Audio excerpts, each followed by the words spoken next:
These are Copic markers, renowned for being some of the best in the game. But are they really worth the hype? Today I'm putting them head-to-head with my Ohuhu markers to find out which ones come out on top. Before we dive in, here's a quick look at both markers. The Ohuhu markers come in this sleek, travel-friendly black bag that holds 104 markers. Copic markers, on the other hand, come in a clear plastic case. This set of 104 Ohuhu markers cost me around $80, which breaks down to about 75 cents per marker. Meanwhile, a six-pack of Copics costs around $30, which means each marker is about $4. Big price difference. Ohuhu markers have a cool feature. You can flip the brush nib around for a completely fresh tip, which gives them great longevity. Copic markers are refillable. You can buy ink refills for about $8 and top them up when they run dry. As for nibs, both brands come with a chisel and a brush tip. But the Ohuhu brush tip is slightly more flexible compared to Copics, which actually makes it a bit easier to blend with, especially for softer strokes. So on paper, Ohuhu seems like the better deal. But let's test them in action to see if they can really compete with Copics. Next up, we're doing some marker quality tests, checking out both the nib performance and how well they blend. Let's start with the Ohuhu markers. The brush tip felt super smooth with clean, easy strokes. It was quick and effortless to fill in areas, which is great for both sketching and coloring.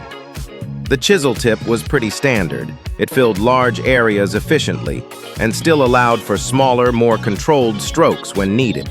Now onto the Copics.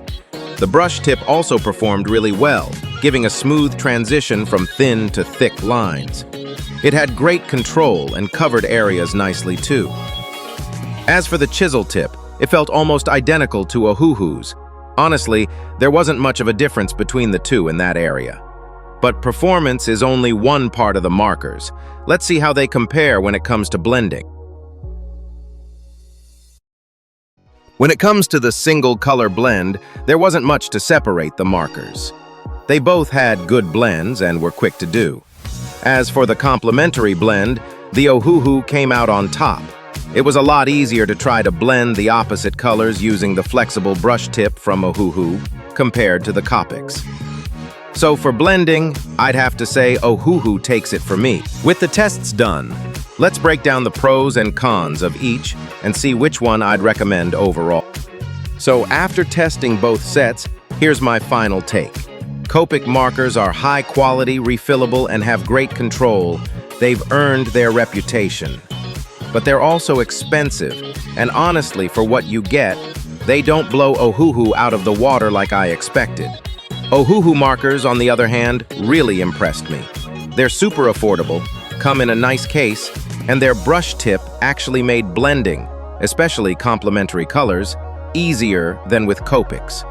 So if you're on a budget or just getting started, Ohuhu is definitely a solid choice. But if you're looking to build a long-term professional marker collection, Copics still hold their ground. Let me know in the comments which one you prefer. And don't forget to like and subscribe for more art content.